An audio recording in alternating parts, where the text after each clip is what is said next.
आज हम स्टार्ट कर रहे हैं एक नई सीरीज जिसमें हम आपको कवर कराएंगे डीएचपी का कंप्लीट सिलेबस कराएंगे। ये इम्पॉर्टेंट होंगे लेक्चर्स। एक तो कॉम्पिटिटिव एग्जाम के लिए, कॉम्पिटिटिव एग्जाम्स की जो प्रिपरेशन कर रहे हैं, आगे चलकर आपके गवर्नमेंट एग्जाम के फॉर्म आएंगे और आप लोग उसमें फॉर्म फिलअप करेंगे तो अभी से आप अपनी प्रिपरेशन हल्के हल्के कर सकते हैं। एक तो उनके लिए इम्पॉर्टेंट होंगे, दूसरे उन लोगों के लिए जो यूनिवर्सिटी एग्ज़ाम देंगे, डीएचपी का यूनिवर्सिटी एग्ज़ाम देंगे जो लोग, उनके लिए बहुत इंपॉर्टेंट है क्योंकि हमने आपके सिलेबस के अकॉर्डिंग टॉपिक्स को कराया है, जिससे आपके जो टॉपिक्स एग्ज़ाम में आएंगे तो इसको पढ़कर आप अपने एग्ज़ाम में अच्छा परफॉर्म कर सकते हैं। और एग्ज़ाम के साथ साथ आपके जो कॉम्पिटिटिव एग्ज़ाम्स हैं जो आपके होम्योपैथिक एग्ज़ाम से रिलेटेड होंगे, आगे चलकर फॉर्म आते रहते हैं, ठीक है, तो उनकी भी प्रिपरेशन आपकी बहुत अच्छी हो जाएगी। तो आपको कंटिन्यूअसली वीडियो देखना है और हमारे साथ जुड़े रहना है। मैं गारंटी ले सकता हूँ कि 90% से ऊपर क्वेश्चंस आपके एग्ज़ाम में यहीं से आएंगे जो हमने पढ़ाया होगा, 90% से ऊपर। और आपको सिलेक्ट होने के लिए पता कितना चाहिए होता है, अगर होम्योपैथ से गवर्नमेंट एग्जाम की आप प्रिपरेशन कर रहे हो, अभी यूपीएसएससी होम्योपैथिक फार्मासिस्ट का और एमसीआरई का पेपर हुआ है, ठीक है, तो पासिंग मार्क्स सिलेक्ट होने के लिए अगर आपके मार्क्स 45% भी हैं, 45% मार्क्स अगर आपने स्कोर किए हैं अपने एग्जाम में तो आपका सिलेक्शन 100% हो जाएगा। अभी जो एग्ज़ाम हुए हैं दो उनमें, ठीक है, और हम आपसे कह रहे हैं जो हम पढ़ा रहे हैं वहाँ से 90% से ऊपर क्वेश्चंस एज इट इज आपको मिलेंगे। जो हम पढ़ाएंगे वहीं से 90% से ऊपर क्वेश्चंस मिलेंगे, तो आप यहाँ से पढ़कर टॉप भी कर सकते हो अपने एग्जाम में, क्योंकि बहुत टफ कंपटीशन नहीं है। अगर आप कंटिन्यूअसली हल्के हल्के पढ़ते रहोगे तो आप इजीली टॉप भी कर सकते हो। तो इन्फॉर्मेशन बहुत हो गई, स्टार्ट करते हैं। Introduction of homeopath. तो होम्योपैथी है, उसके इंट्रोडक्शन की बात करते हैं। तो होम्योपैथी क्या है? एक ऐसा सिस्टम है, ठीक है, सिस्टम है अल्टरनेटिव मेडिसिन का। देखो ये क्या है, एक अल्टरनेटिव मेडिसिन है, वैकल्पिक मेडिसिन है, ठीक है, मेन मेडिसिन नहीं है, ये मेन नहीं है, ठीक है, ये वैकल्पिक है, अल्टरनेटेड है, जो बेस्ड होती हैं एक ऐसे प्रिंसिपल्स पर जिसे कहा जाता है लाइक क्योर्स लाइक, समान का समान उपचार, समान का समान उपचार, ठीक है, उस सिद्धांत पर ये बेस्ड होती हैं। It utilises highly diluted substance. इसमें हम जो पेशेंट होता है उसका इलाज कैसे करते हैं? इलाज करते हैं बहुत हाईली डाइल्यूटेड, बहुत ज़्यादा पतला सब्सटेंस होता है जो स्टिमुलेट करता है बॉडी की नेचुरल हीलिंग प्रोसेस को स्टिमुलेट करता है।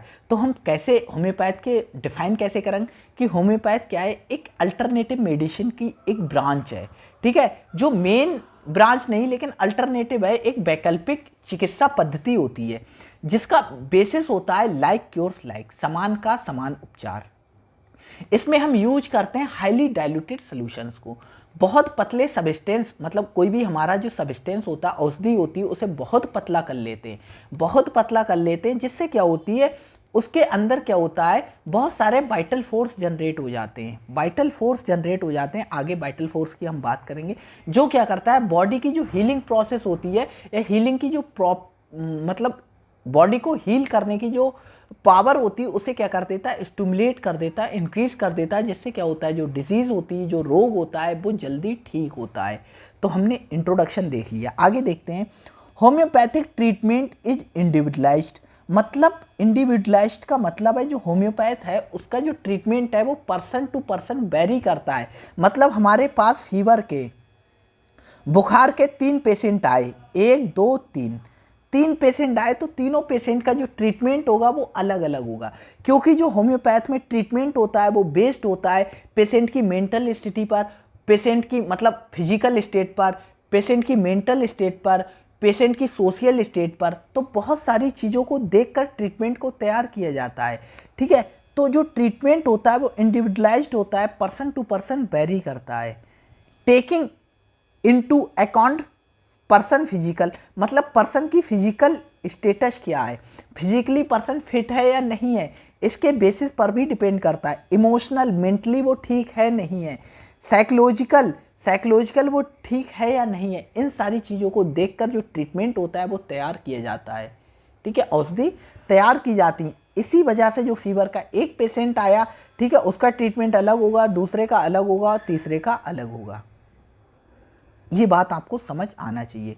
तो होम्योपैथ क्या बताती है? होम्योपैथ एक अल्टरनेटिव मेडिसिन का सिस्टम होता है जो एक सिद्धांत पर बेस होता है, लाइक क्योर्स लाइक, और इसमें हम हाईली डाइल्यूटेड सब्सटेंस का यूज करते हैं जो बॉडी की क्या करती है, जो हीलिंग कैपेसिटी होती है उसे इंक्रीज कर देती है। और जो होम्योपैथिक ट्रीटमेंट होता है वो इंडिविजुअलाइज्ड होता है, मतलब पर्सन टू पर्सन वेरी करता है। एक बीमारी, सेम बीमारी है, अगर 3 पर्सन है तो उनका जो ट्रीटमेंट होगा वो अलग अलग होगा, क्योंकि जो ट्रीटमेंट होता है वो डिपेंड करता है पेशेंट की फिजिकल स्टेट क्या है, पेशेंट की मेंटल स्टेट क्या है, पेशेंट की साइकोलॉजिकल स्टेट क्या है, इन चीज़ों पर क्या करता है, डिपेंड करता है। हिंदी में आप पढ़ सकते हो। होम्योपैथिक एक वैकल्पिक चिकित्सा प्रणाली होती है या पद्धति होती है जो इस सिद्धांत पर आधारित है कि समान लक्षणों का उपचार समान चीज़ें करती हैं, समान का उपचार समान से। यह अत्यधिक पतले पदार्थों का उपयोग करके शरीर की प्राकृतिक चिकित्सा प्रक्रियाओं को सक्रिय करती है। मतलब जो पदार्थ होता है उसे हम पतला कर लेंगे, जिससे क्या होगा, वो शरीर की जो मतलब नेचुरल हीलिंग पावर होती है उसे स्टिमुलेट करता है। होम्योपैथिक उपचार व्यक्तिगत होता है, पर्सन टू पर्सन वेरी करता है, जिसमें व्यक्ति की शारीरिक, भावनात्मक और मनोवैज्ञानिक स्थिति को ध्यान में रखते हुए किया जाता है। नेक्स्ट आता है स्कोप ऑफ होम्योपैथी। जो होम्योपैथी है उसका स्कोप कहाँ है, हम कहाँ कहाँ होम्योपैथिक ट्रीटमेंट कर सकते हैं। तो homeopath is a system of alternative medicine that emphasise body ability to heal itself. तो ये क्या करता है, एम्फसाइज करता है, बताता है कि बॉडी खुद को हील करती है। इसके स्कोप क्या है, इसके स्कोप इंक्लूड करते हैं, हिंदी में आप पढ़ लेना, कुछ खास नहीं है। देखो इसका स्कोप कहाँ है, क्रोनिक डिजीज़ को ठीक करने में। क्रोनिक डिजीज़ क्या होती हैं, ऐसी डिजीज़, ऐसी बीमारी जो बहुत लंबे टाइम तक चलती हैं, मतलब 1 साल चल रही हैं, 1 years, 2 years, 3 years, 5 years, 10 years और 20 ईयर्स।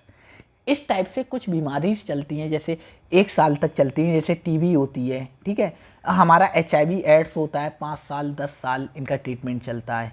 तो ये ऐसी बीमारी, जैसे अस्थमा का 2 साल 3 साल ऐसे ट्रीटमेंट चलता रहता है। तो ये क्या है, एक क्रोनिक डिजीज़ है, मतलब लंबे टाइम तक चलने वाली डिजीज़ है, बीमारी हैं।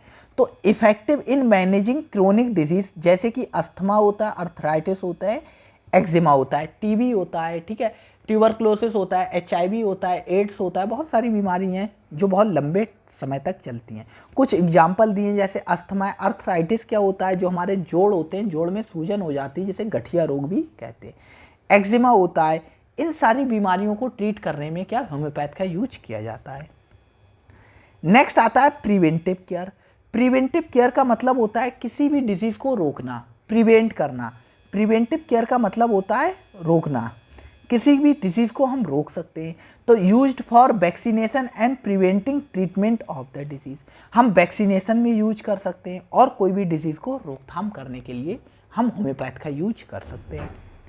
फिर आता है हमारा एक एक्यूट इलनेस। एक्यूट इलनेस क्या होती है, तीव्र बीमारियां होती हैं, ऐसी बीमारियां जो बहुत तेज़ी के साथ होती हैं, जैसे 1 या 2 दिन में बहुत सीवियर हो जाती हैं, 2 से 3 दिन में बहुत सीवियर हो जाती हैं। जैसे कि एलर्जी होती है, ठीक है, आपको किसी चीज़ से एलर्जी, आपने वो चीज़ खा ली, सुबह देखा तो पूरी बॉडी की हालत ख़राब है।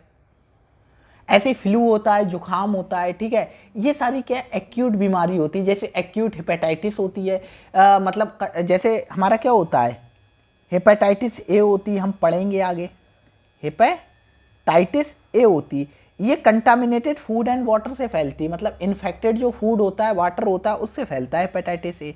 और अगर कंटामिनेटेड फूड और वाटर खा लोगे जिसमें हेपेटाइटिस ए वायरस है, तो आपके लीवर 1 से 2 दिन में आपकी लीवर की हालत बहुत ज़्यादा ख़राब हो जाएगी, बहुत ज़्यादा उल्टी आएंगी, वॉमिट होगी और बहुत ज़्यादा वॉमिटिंग होगी, आपके पेट में कुछ नहीं रुकेगा। तो बहुत एक्यूट कंडीशन होती है। अपेंडिसाइटिस, हमारा जो अपेंडिक्स होता है, जो सीकम के पास अपेंडिक्स होता है, उसमें इन्फ्लेमेशन हो जाता है, तो बहुत तेज़ी के साथ होता है, 1-2 दिन में बहुत सीवियर पेन होता है। तो ऐसी जो बीमारीज होती हैं उनका भी इलाज हम होम्योपैथ से कर सकते हैं। तो helpful for treating minor acute ailments such as cold, जैसे कि जुकाम वगैरह हो गया, फ्लू हो गया, और डाइजेस्टिव इशूज़ हैं जैसे फूड पॉइजनिंग वगैरह हो गई, बहुत तेज़ी से होती, तो इन बीमारियों का भी हम इलाज कर सकते हैं।